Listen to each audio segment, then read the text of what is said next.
आज आपण इन्स्टंट कैरीचं लोणचं बनवणार आहोत। तर त्यासाठी एक कैरी घ्यायची आहे, स्वच्छ पाण्यामध्ये छान अशी धुवून घ्यायची आहे। मग तिला एका कपड्याने पुसायची आहे आणि जे आपण चिप्स करण्यासाठी मशीन वापरतो त्यामध्ये असे कैरीचे चिप्स करून घ्यायचे आहेत।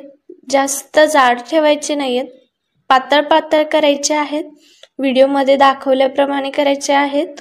आणि हे कैरीचे चिप्स करून झाले की त्यांना आपल्याला असं एकावर एक ठेवून छान असे बारीक कट करून घ्यायचं आहे। जसं आपण व्हिडिओमध्ये दाखवलेला आहे तशांना कट करून घ्यायचं आहे। पातळ पातळ करायचं आहे। हे छान मोकळं करून घ्यायचे आहेत आणि एका बाउल मध्ये टाकायचे आहेत।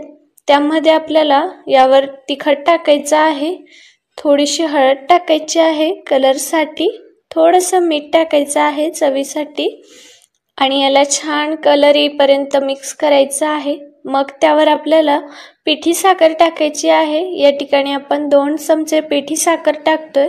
पिठी साखर ऐवजी तुम्ही साधी साखर टाकली तरीही चालेल आणि याला छान एकजीव करून घ्यायचा आहे। मग यावर फोडणी टाकायची आहे। फोडणीसाठी गरम तेलामध्ये थोडंसं जिरं टाकायचं आहे आणि 2-3 पाकळ्या लसणाच्या अशा चिरून घेतलेल्या आहेत त्या टाकायच्या आहे। मिक्स करायचं आहे चांगलं, यामध्ये कैरीमध्ये टाकून मिक्स करायचं आहे आणि तुम्ही बघू शकता आपल्या ठिकाणी इन्स्टंट लोणचं बनवून रेडी आहे।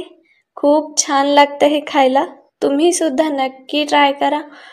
त्याआधी तुम्हाला ही रेसिपी कशी वाटली हे कमेंट मध्ये नक्की कळवा, सोबतच व्हिडिओला लाईक नक्की करा।